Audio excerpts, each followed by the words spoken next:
Hello guys, welcome to Module 7, My Life in Other Language.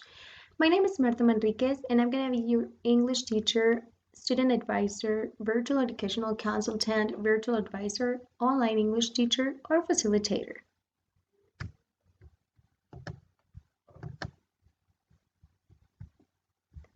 As we all know, you have some educational agents to be supporting you. So this information is very important so you can keep in touch with them.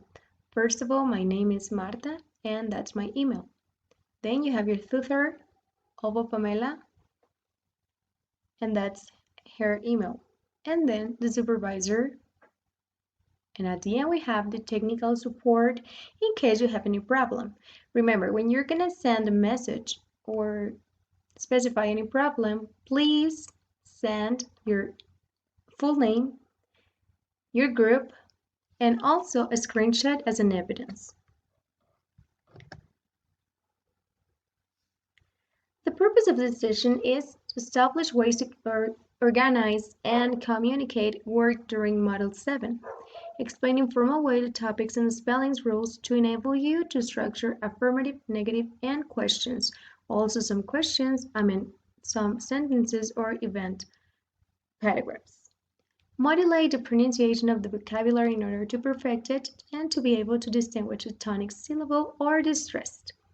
Share some useful materials to keep learning. Important information. We can keep in touch through platform, email, and the time I'm going to be active is from 1 p.m. to 3 p.m. Sometimes at night, but not always. The virtual sessions are, well, I pretend to do it through YouTube, but today was a big problem with that. So I'm going to see if we can have another way to do the sessions in the virtual sessions actually. And obviously, I'm going to be sending some important information, the notice news items, like the link and everything like that. The distribution of the weeks. Week number 1, it's going to be July from 6th to 12th. And we're going to have a break from 13th to 19th of July. And then we're going to be back on week number 2 from July from 12th to 26th. Then we have the week number 3 from July 27th to August 2nd. And the last one, week 4, it's going to be August 3rd to 9th. Time to evaluate. This is really important because we need to be very clear with this. You have all the weeks, all the days, and the name of them, and then you have the deadline to be checked your activities. But remember, I have 72 hours to be evaluating. It doesn't count of weekends, but I keep working on weekends, so you're gonna have your activities on times.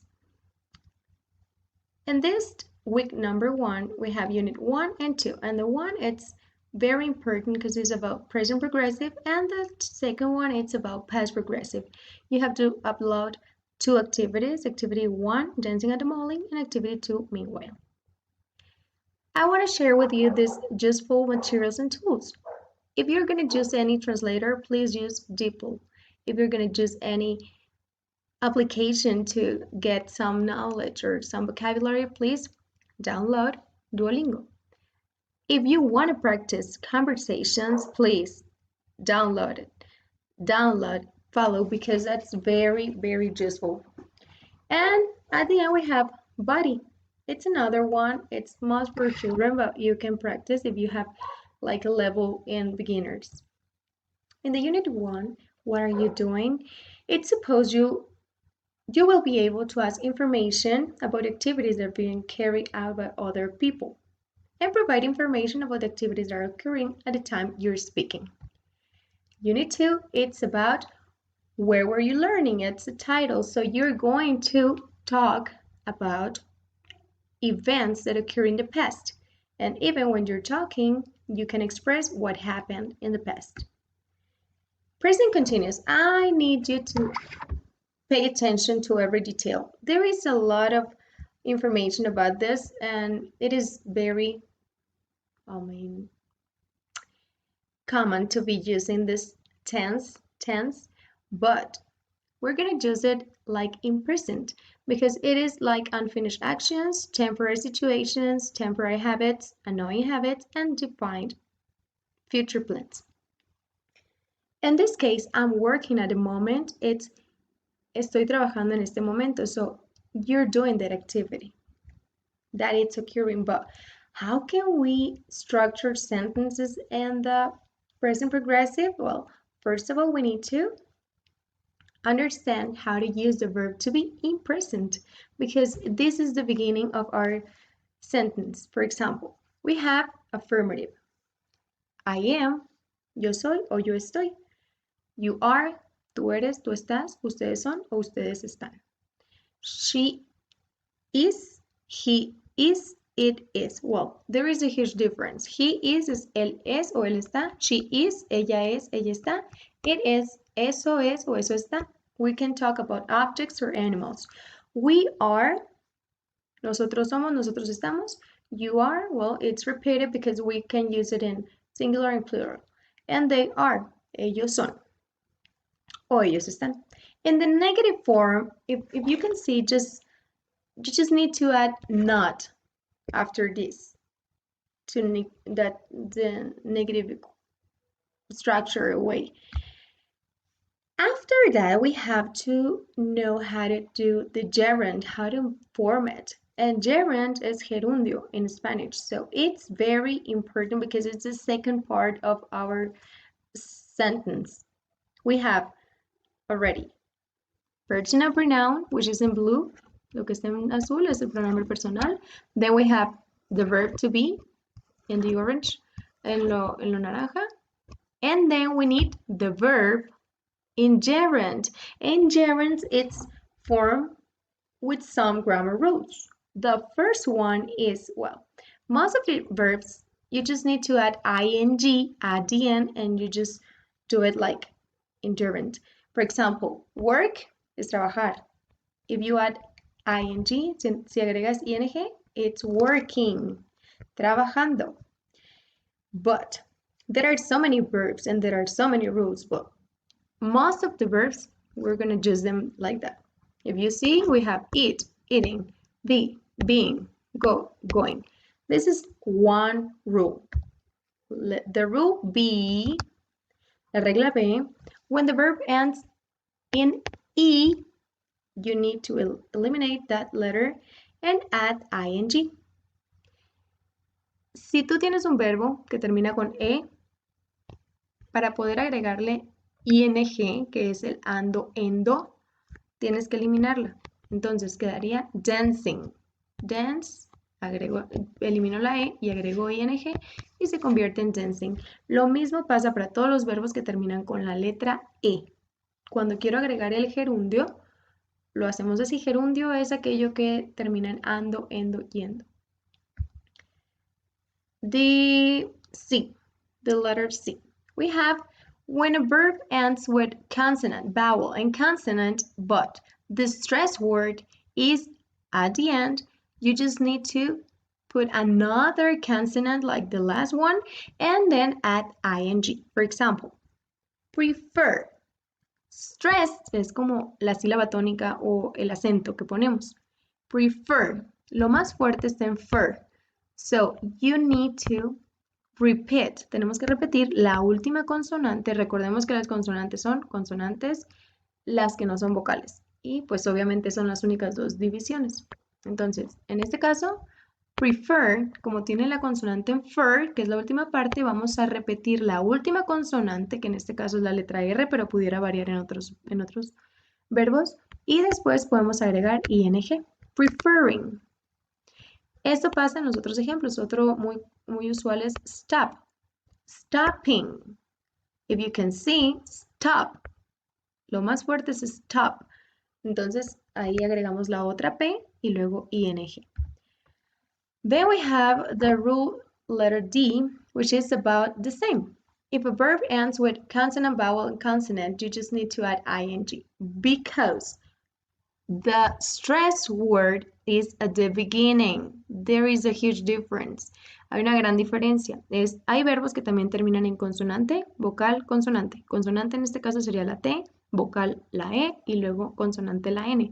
Pero como no tiene la sílaba tónica al final, como en el ejemplo del C, pues lo que vamos a hacer es simplemente agregar ing. No se tiene que repetir la última sílaba. Then we have the rule E. That rule is very useful because you just need to add ing to the verbs that end with W, X, and Y. For example, enjoy, disfrutar. If I just add ing, enjoying, disfrutando. Todos los verbos que terminen en W, X o Y, vamos a agregarles solamente ing. And then we have the verbs that end with IE. We just need to change those letters by a Y and then adding ing. Los verbos que terminan con IE, para poderles hacer el gerundio, la terminación ando, endo, lo que vamos a hacer es sustituir la I latina y la E y cambiarla por una Y para poder después agregar la terminación ing. Como este ejemplo, die, dying, morir, muriendo, lie, mentir, lying, mintiendo. Entonces, so we can see with this explanation how can we form the present continuous. And this is very, very important because we can make sentences with this. First of all, we need the person and pronouns here. Tenemos los pronombres personales, yo, que es I, he, she, it, we, they. We can use names also if you want, but remember there is a huge difference in the pronunciation when we say names. It's up to you. Tú eres el que elige si quieres usar pronombres o si quieres utilizar los nombres propios. It's very important. A sentence will finish with like this. I am not, or I am. In this way you can make I am es yo estoy y podemos usar contraction. La contracción es hacerlo un poquito más cortito. So, am también es correcto. En los círculos morados podemos ver I am, el rosa con el morado I am, o podemos decir am. Y después nos vamos al cuadro azul, playing. I am playing y le agregamos si queremos algún complemento. I am playing volleyball. I am playing baseball. I am playing soccer. Y de esa forma ya estaríamos hablando en el presente continuo, cosas que se están desarrollando en el momento de hablar. La forma negativa solamente sería agregando not. I am not playing soccer. I am not doing homework. She is not. We need to be clear with this. Tenemos que tener muy claro que I va con am. O si queremos hacer la contracción, He, she, it va con is. O solamente la contracción del apóstrofe y la S. He's not. Y we, you, they va con are. Nunca se mezclan unas con otras. Siempre van en esa categoría. It's always like that. Here we have an example. You are reading a book. Tú estás leyendo un libro. In the negative form, la forma negativa sería you are not listening to instructions. Tú no estás escuchando las instrucciones. The way to make questions is just to change the place. We need to change the words. Tenemos que cambiar nada más para poder hacer preguntas interrogativas en cuanto a sí o no. Tenemos que solamente intercambiar el inicio. Are you teaching math? And add the question mark. Y agregar la marca de pregunta, el signo de interrogación. There is negative questions, but it's not very just by people. La gente no usa casi el aren't you teaching maths. No estás tú enseñando matemáticas, como aquí en la parte de abajo. Normalmente se utiliza la positive interrogative form. Are you teaching maths? Yes or not. In this case, you can realize that there are some